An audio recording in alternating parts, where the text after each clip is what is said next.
introductory chapter of the Lankavatara Sutra, in which Ravajna, king of the Rakshasas, requests the Buddha to discourse on the realization of the inmost truth. This introductory chapter, which appears in all the Lankavatara texts except Gunabhadra, the earliest Chinese version now extant, is, as I have remarked before, no doubt a later addition, and does not properly belong to the main text. But as it almost gives a summary, if any such thing is possible, 1e, of the Lankavatara, I have decided to incorporate its translation in this book. The translation is chiefly based upon the Nanzhou edition of the Sanskrit text, and wherever it differs very much from the Chinese versions. As regards the sense, the differences are quoted in footnotes. Thus I have heard. The Blessed One once stayed in the castle of Laitka, which is situated at the peak of Mount Malaya in the Great Ocean, and which is adorned with flowers made of jewels of various kinds. He was with a large assembly of bhikshus and with a great multitude of bodhisattvas, who had come together from various buddhalands. The bodhisattvas-mahasattvas, headed by the bodhisattva mahamati, were all perfect masters of the various samadhis, the tenfold, self-mastery, the 10 powers, and the 6 psychic faculties. They were anointed by all the Buddhas with their own hands. They all well understood the significance of the objective world as the manifestation of their own mind. They knew how to maintain various forms, teachings, and disciplinary measures, according to the various mentalities and behaviors of beings. They were thoroughly versed in the 5 dharmas, the 3 svabhavas, the 8 vijayaphanas, and the twofold non-atman. At that time, the Blessed One who had been preaching at the palace of the king of the sea serpents came out at the expiration of 7 days and was greeted by an innumerable host of Sakra, Brahman, and Nagakanias, and looking at Laitka on Mount Malaya smiled and said, "By the Tathagatas of the past, who were arhats and fully enlightened ones, this truth was made the subject of their discourse, at that castle of Laitka on the mountain peak of Malaya, the truth realizable by the supreme wisdom in one's inmost self, and not visible to the reasoning philosophers, nor conceivable by the consciousness of the Sravakas and Pratyeka Buddhas. I, too, would hear for the sake of Ravana, overlord of the Yakshas, discourse on this truth." Opening square bracket. Inspired by the spiritual power of the Tathagata, Ravan, J. Jord of the Rakshasas, heard this voice and thought, certainly, the Blessed One is coming out of the palace of the king of sea serpents, surrounded and accompanied by an innumerable host of Sakra, Brahman, Nagakanias. Looking at the waves of the ocean and contemplating the mental agitations going on in those assembled, he thinks of the ocean of the Alaya Vijvana where the Vijayaphanas revolve, like the waves, stirred by the wind of objectivity. Then standing there, Ravana uttered an utterance. "I will go and request of the Blessed One to enter into Lanka, which for this long night would probably profit, do good, and gladden the gods as well as human beings." Thereupon, Ravajna, lord of the Rakshasas, with his attendants, riding in his floral celestial chariot, came up to where the Blessed One was, and having arrived there he and his attendants came out of the chariot, walking around the Blessed One 3 times from left to right. They played on a musical instrument, beating it with a stick of blue Indra, and hanging the lute at one side, which was inlaid with the choicest lapis lazuli and supported by a band of priceless cloth, yellowish-white like Priyamagu. They sang with various notes such as Sahasha, Rishabha, Gandhara, Dharavata, Nishada, Madhyama, and Kaisika, which were melodiously modulated in grammar, murkana, etc. The voice in accompaniment with the flute beautifully blended in the measure of the gata. 1. The truth treasure, whose principle is the self-nature of mind, has no selfhood, stands away from reasoning, and is free from impurities. It points to the knowledge attained in one's inmost self. O Lord, show me here the way leading to the truth. 2. The Sugata is the body in whom are stored immaculate virtues. In him are manifested bodies, transforming and transformed. He enjoys the truth realized in his inmost self. May he enter into laitka. Now is the time, O Muni. 3. This laitka was inhabited by the Buddhas of the past, and they were accompanied by their sons who were owners of many forms. O Lord, show me now the highest truth, and the yakshas who are endowed with many forms will listen. Thereupon, Ravajna, the lord of Laitka, further adapting the Totaka rhythm, sang this in the measure of the Gata. 4. After 7 nights, the Blessed One, leaving the ocean which is the abode of the Makara, the palace of the Sea King, now stands on the shore. 5. Just as the Buddha rises, Ravajna, accompanied by the Rakshasas and Yakshas numerous, by Sukha, Sarajna, and learned men. 6. Miraculously goes over to the place where the Lord is standing. Alighting from the floral vehicle, he greets the Tathagata reverentially, makes him offerings, tells him who he is, and stands by the Lord. 7. I who have come here, am called Ravija, the 10-headed king of the Rakshasas. Mayest thou graciously receive me with Lanka and all its residents. 8. Lane this city, the inmost state of consciousness realized, indeed, by the enlightened ones of the past, was disclosed on this peak studded with precious stones. 9.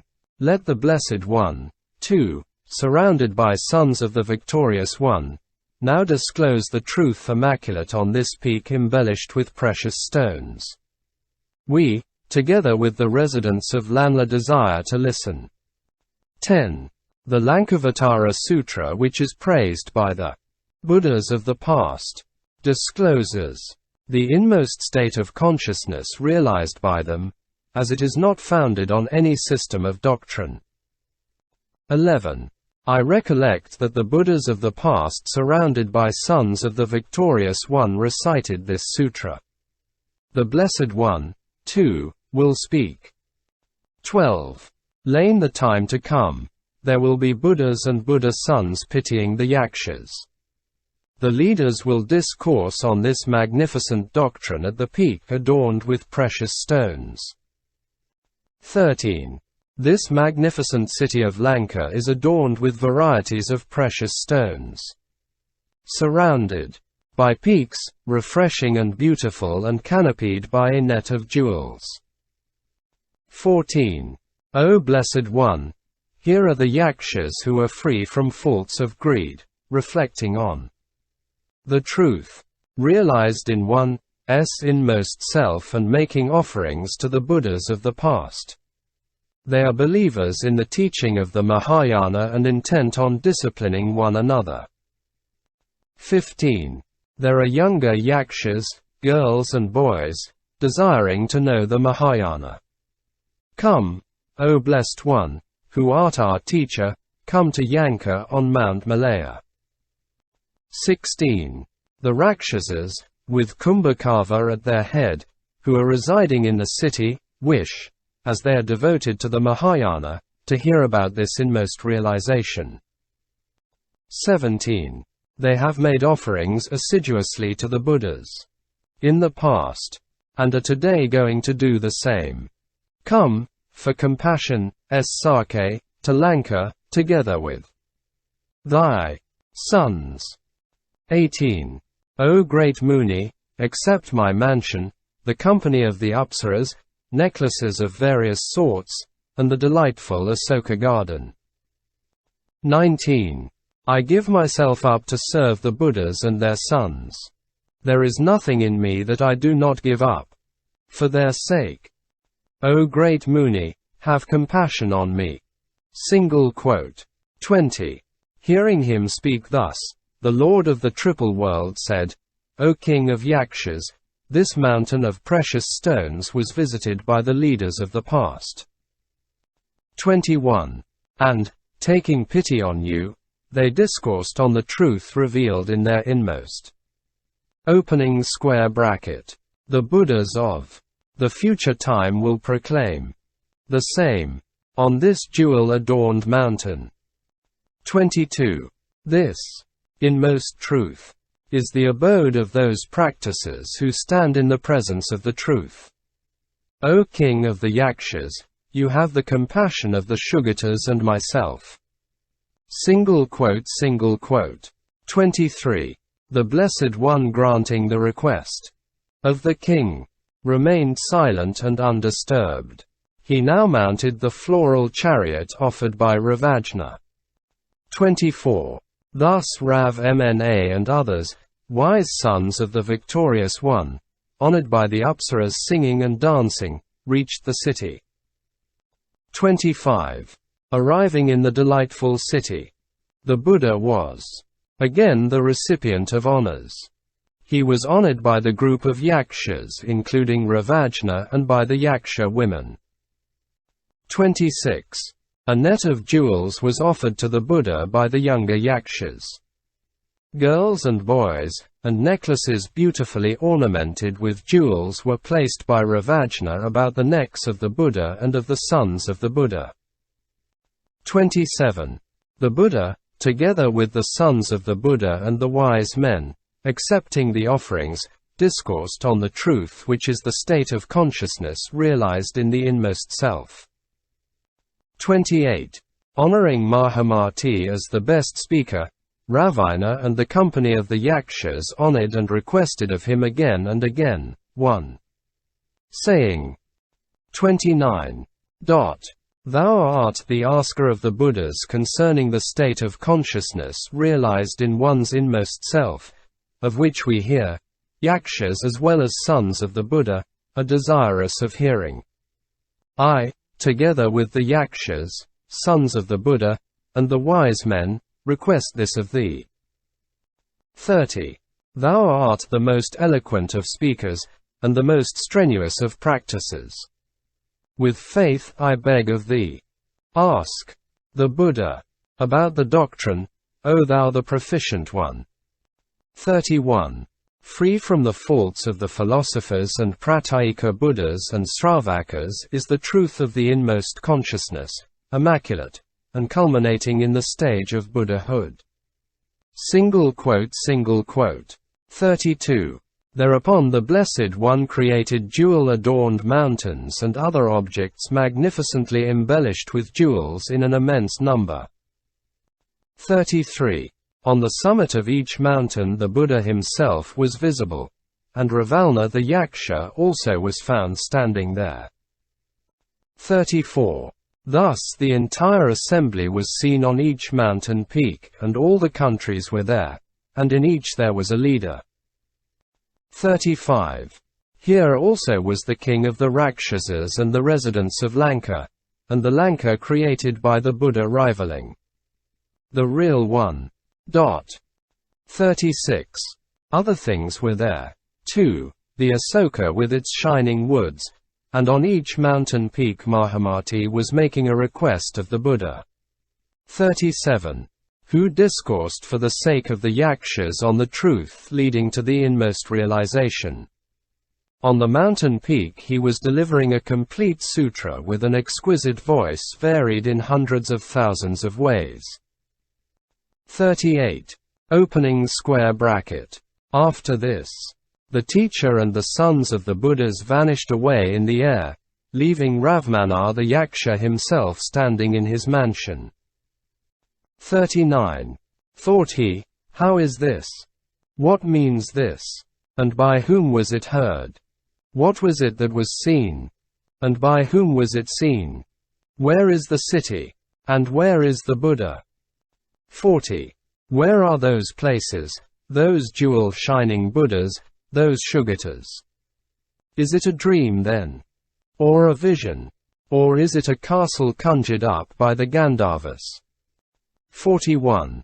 Or is it dust in the eye, or a fata morgana, or the dream child of a barren woman, or the smoke of a firewheel, that which I saw here? 42. Then Ravana reflected, this is the nature as it is of all things objectified in and by the mind, and it is not comprehended by the ignorant as they are conference used by every form of discrimination. 43. There is neither the seer nor the seen, neither the speaker nor the spoken. The form and usage of the Buddhist works, they are nothing but discrimination. 44. Those who see things such as were seen before, do not see the Buddha. When discrimination is not aroused, then one indeed sees the Buddha.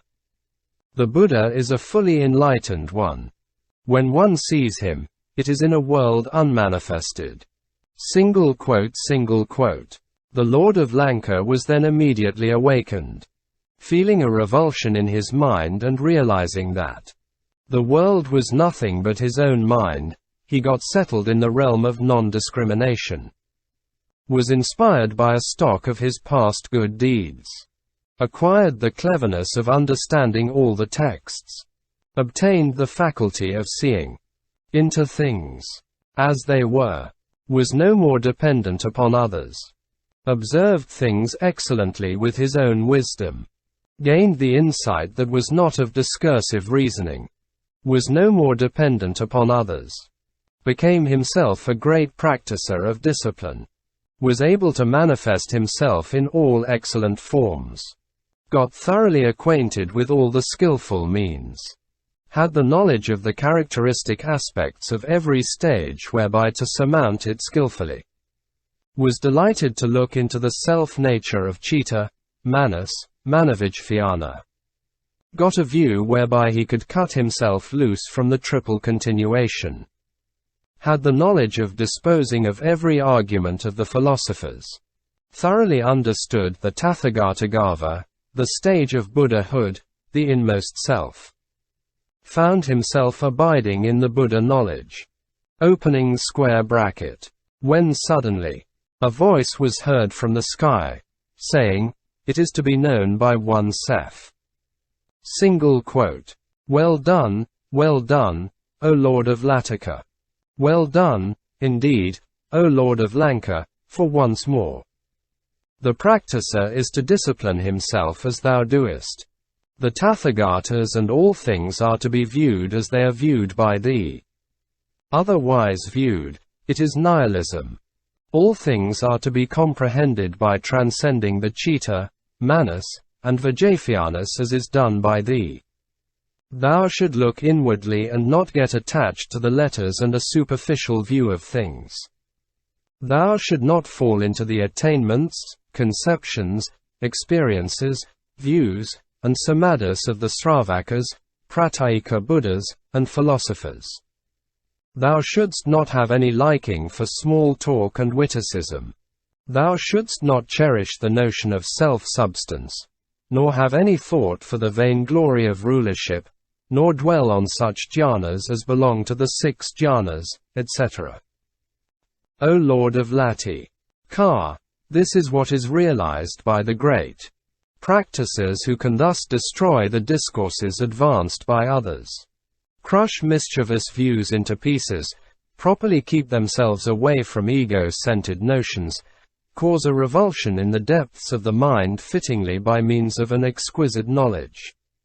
They are Buddha's sons who walk in the way of the Mahayana.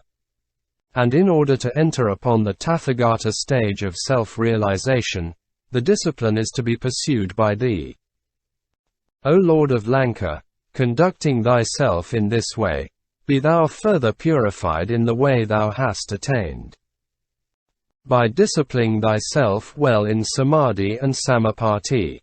Follow not the state realized and enjoyed by the Sravakas, Pratyeka Buddhas, and philosophers, as it is due to the imagination of those who discipline themselves according to the practices of the puerile philosophers. They cling to the visible forms created by their egotistical ideas. They maintain such notions as element, quality, and substance. They cling tenaciously to views originating from ignorance. They get confused by cherishing the idea of birth, where prevails emptiness. They cling to discrimination as real. They fall into the way of thinking where obtains the dualism of qualifying and qualified. O Lord of Lanka, this is what leads to various excellent attainments.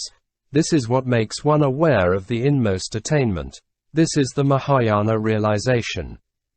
He will accomplish and acquire a superior state of existence. O Lord of Lanka, by entering upon the Mahayana discipline the veils of ignorance are destroyed and one turns away from the manifold waves of mentation and falls not into the refuge and practice of the philosophers. O Lord of Lanka, the philosophers' practice starts from their own egotistic attachments. Their ugly practice arises from their adhering to the dualistic views concerning the self-nature of the Vijnana. Well done, O Lord of Lanka. Reflect on the signification of this as you did when seeing the Tathagata before. For this, indeed, is seeing the Tathagata. At that time it occurred to Ravajna, I wish to see the Blessed One again, who has all the disciplinary practices. At his command, who has turned away from the practices of the philosophers, who is born of the state of realization in the inmost consciousness, and who is beyond the dualism of the transformed and the transforming. He is the knowledge realized by the practices. He is the realization attained by those who are enjoying the perfect bliss of the samadhi when there takes place an intuitive understanding which comes through meditation. Therefore, he is known as a great adept in the mental discipline.